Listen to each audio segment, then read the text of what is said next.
Hi, welcome to the program.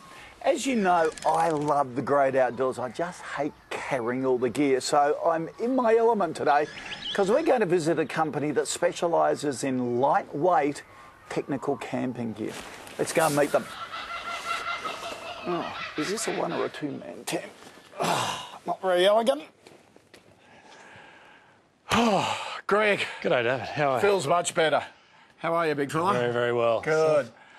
Great store. Thanks very much. Tell me about it. Well, basically, we're up here in Hornsby. We haven't got too much competition. Basically, it's a focused, lightweight, technical outdoor camping store. Right. So we're focused on supplying products that aren't found in the area, and they're doing quite well. We've been open for about 3 months now. And so who's your market? Because you've got the big chains out there, yeah, basically doing the same thing, aren't they? Well, no, not really. I mean, we're focused more on adventure races, people that are after very specialised lightweight gear. Most of the competitors in this area are more focused on adventure leisure travel. Okay, so you're going to the high end, if you like, the real aficionados. Yeah, very much high end, and also brand presence, supplying brands that aren't found in the area as well. Okay.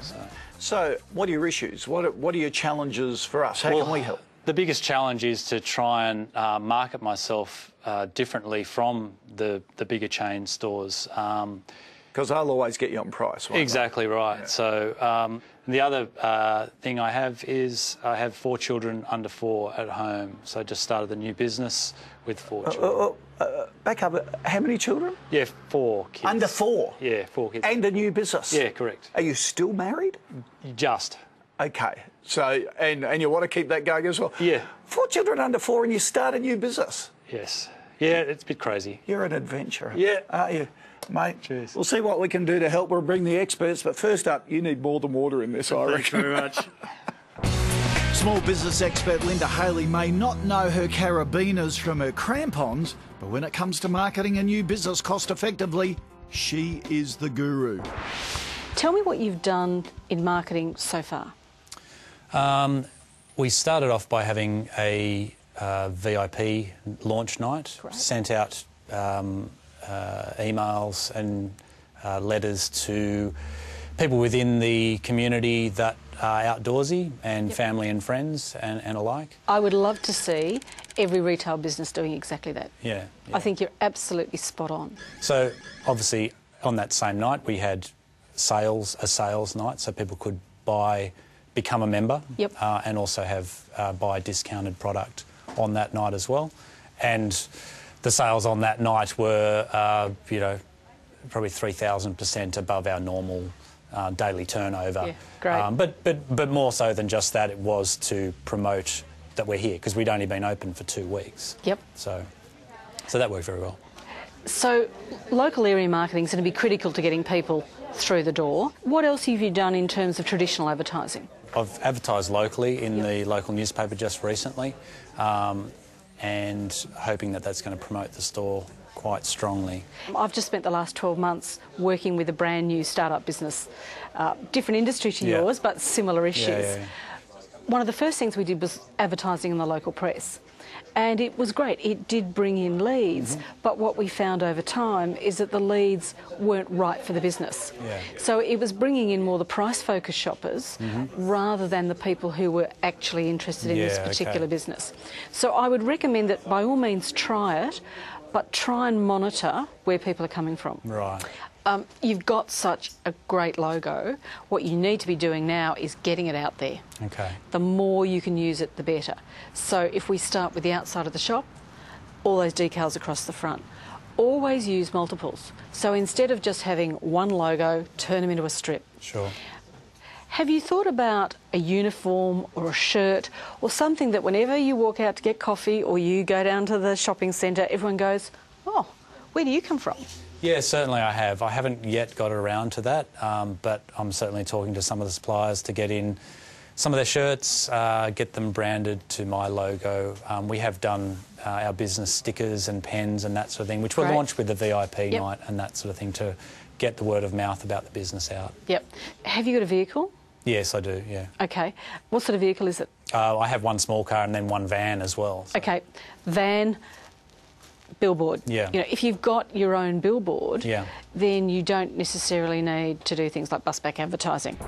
After the break, climbing above your competitors. What we need to focus on is the nuts and bolts of what makes you different.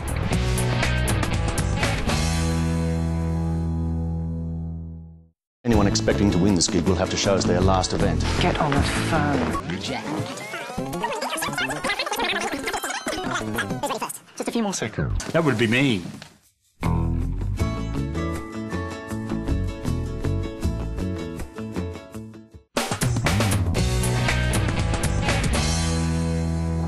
There are many outdoor equipment companies and chains in the Australian retail market, so small business marketing expert Linda Haley wants to know how Greg Lees thinks his new Camp Hike Climb store differs from the rest. We're offering probably better service, better quality of equipment and better ranges of equipment, but it's promoting that point of difference to the community. And to be honest, everybody would say exactly the same thing. Everybody's out there saying, we're friendlier, we've got a better range. So I think what we need to focus on is the nuts and bolts of what makes you different. Okay. So are there brands that you stock that the others don't have? That's correct, yes. We have a lot more technical hardware products in here than any of the competition in the area, which is why I'm totally confident that with the right promotion, Yep.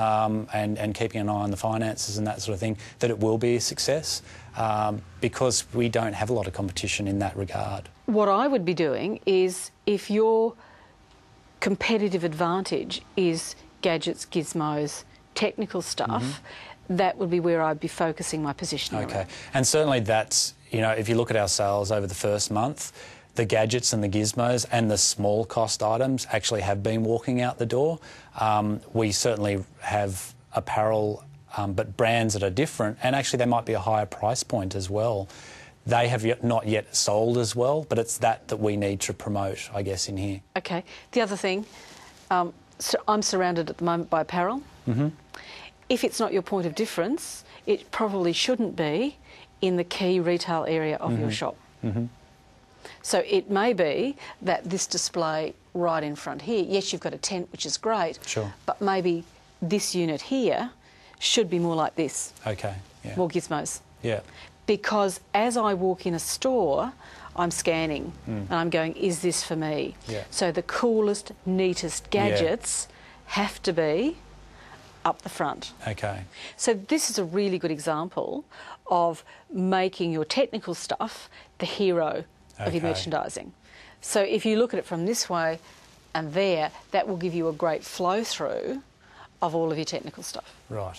Do you know what the ant tracks are in here yet?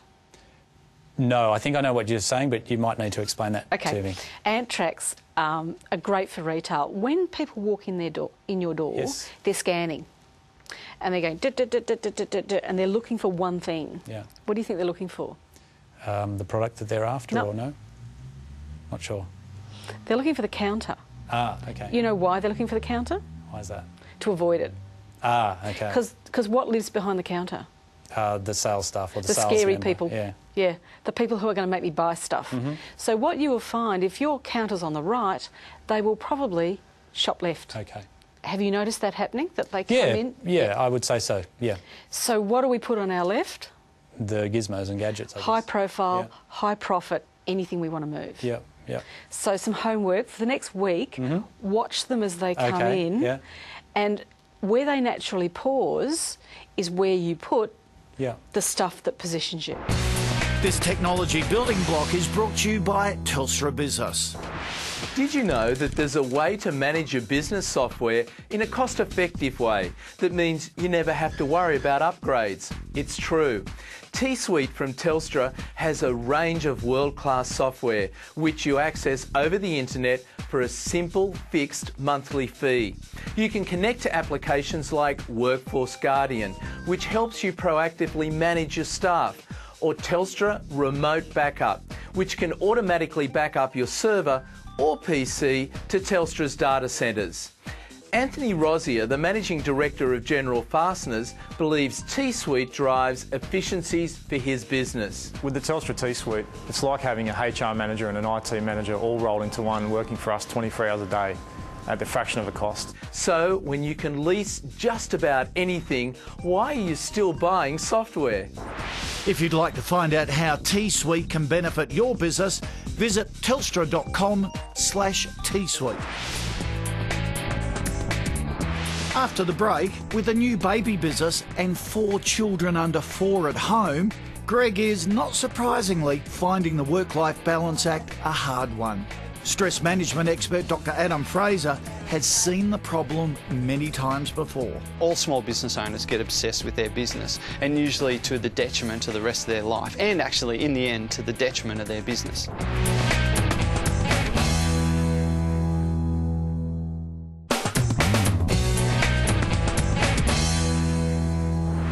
Dr. Adam Fraser is one of Australia's leading experts on human performance. So is Greg Lees, owner of new outdoor equipment store Camp Hike Climb, and father of 4 under 4, trying to achieve superhuman performance by juggling both roles?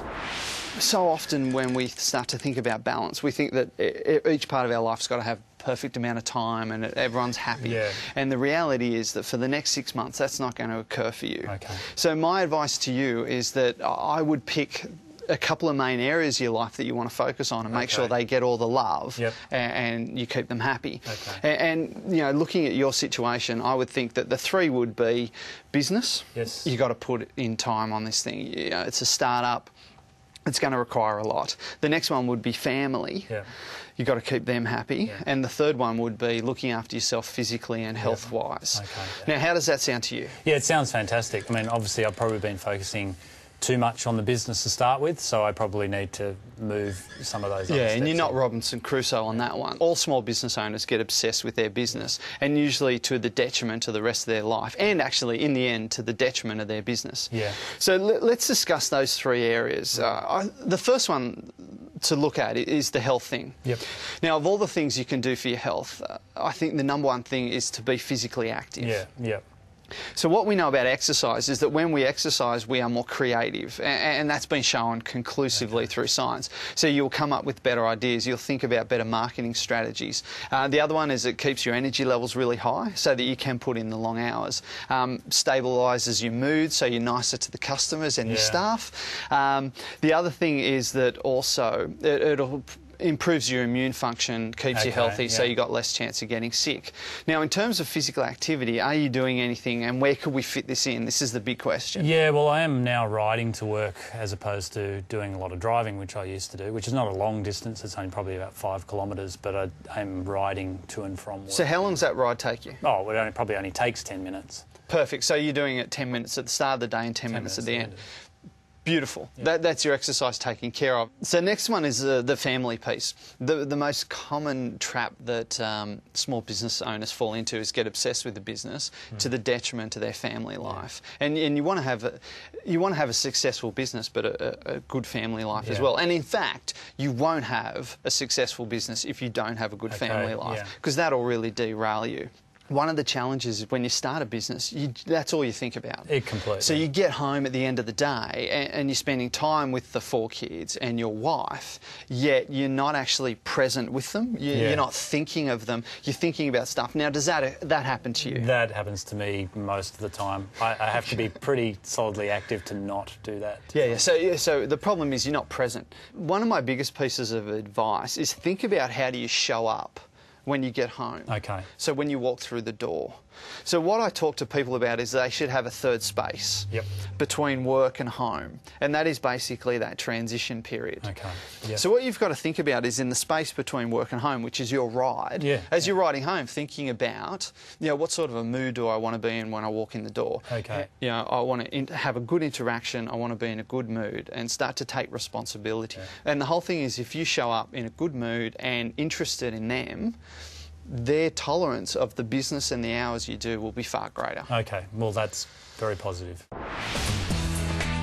This business building block is brought to you by Westpac. One of the most difficult issues any new business faces is working out what price to charge for their products or services. When pricing, business needs to consider several factors, including their total costs, the level of profit needed, their perceived image, desired market position, and what their competitors are charging. The Westpac Beyond Survival workshop guides businesses through the issues of pricing, providing a hands-on approach to building a well-structured business plan. It will help you to implement business and succession plans, understand the impact pricing has on sales and the bottom line, identify risks and allow you to estimate the value of your business. Pricing can make or break your business, and the Westpac Beyond Survival workshop will help guide you through this important area that is often overlooked. To find out how you can sign up to a Westpac Beyond Survival workshop, go to westpac.com.au/Kochie's Business Builders. After the break, we focus on a different marketing angle for promoting your business, entering business awards. We meet Telstra Young Business Women's Award winner, Kelly Tunney.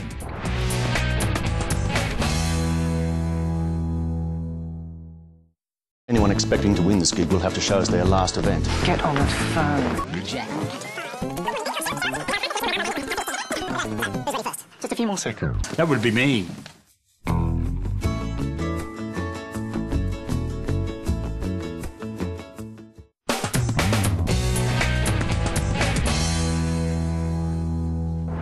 This segment is brought to you by Telstra Business. Kelly Tunney is a Canberra-based wedding and portrait photographer and the Telstra 2009 ACT Young Businesswoman of the Year. We've sent down Craig Middleton to find out more. What has winning the Telstra Businesswomen's Award meant for your business? Huge opportunities, I think. The exposure that Telstra has given these awards, not just locally, but certainly nationally, is huge. Everyone's heard of them. And to be able to be a part of that process has been really rewarding, and I think it's something that I never expected to go through, and really just having the opportunity to meet the people that I have and grow myself and probably learn the things that I have so far has just been awesome. You're a winner now, but at one stage you're an entrant. How did you enter the awards?